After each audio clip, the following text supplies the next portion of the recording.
Hey everyone! Today we're going on a culinary adventure to Korea to learn about japchae, a super yummy and colorful dish. Japchae simply means mixed vegetables in Korean. It's like a rainbow on your plate. This dish has been around for centuries in Korea, and people love to eat it during special occasions like birthdays and holidays. But honestly, you can enjoy japchae any day of the week. One of the coolest things about japchae is that you can eat it hot, cold, or at room temperature. It's perfect for any time of year. Let's gather our ingredients. For our japchae adventure, we'll need sweet potato starch noodles, also called dangmyeon. These noodles are super special because they give japchae a fun, chewy texture. We'll also need some beef, sliced thin so it's extra tender and flavorful. For our veggies, we'll use a bunch of colorful ones like spinach, carrots, onions, and mushrooms. Feel free to add your favorites too. For the sauce, we'll use soy sauce as the base and a bit of sesame oil for a yummy nutty flavor. And don't forget garlic and ginger. These ingredients make the dish extra tasty. Don't worry, you can find most of these ingredients at your local Asian grocery store. Ready to cook? Let's go! First things first, let's soak our sweet potato starch noodles in some cold water.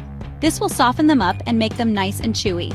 Next, we'll marinate our thinly sliced beef in a mixture of soy sauce, sesame oil, garlic, and a pinch of black pepper. This will give the beef a ton of flavor. While the beef is soaking up all those yummy flavors, we can chop our vegetables into thin strips so they cook evenly.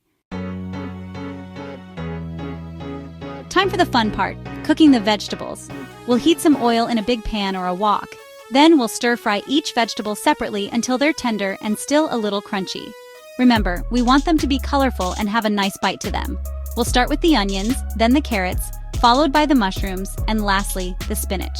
As we cook, each vegetable will release its own yummy smells and flavors, making our kitchen smell amazing.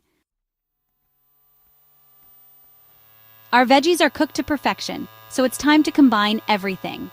We'll add the marinated beef to the pan and stir-fry it until it's cooked all the way through. Now we'll add the noodles, don't forget to drain them, to the pan along with our yummy sauce. We'll toss everything together gently, making sure the noodles are coated in that delicious sauce. The noodles will soak up all the amazing flavors from the beef and vegetables, creating the perfect blend of tastes and textures. You know what's really cool about japchae? You can change it up depending on what you like.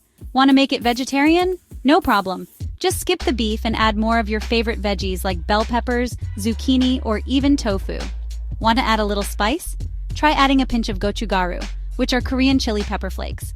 You can also sprinkle in some toasted sesame seeds for extra nuttiness. The possibilities are endless. Don't be afraid to experiment and make it your own. And there you have it, a delicious and satisfying plate of japchae. With its chewy noodles, savory beef, colorful vegetables, and flavorful sauce, japchae is a true celebration of Korean cuisine.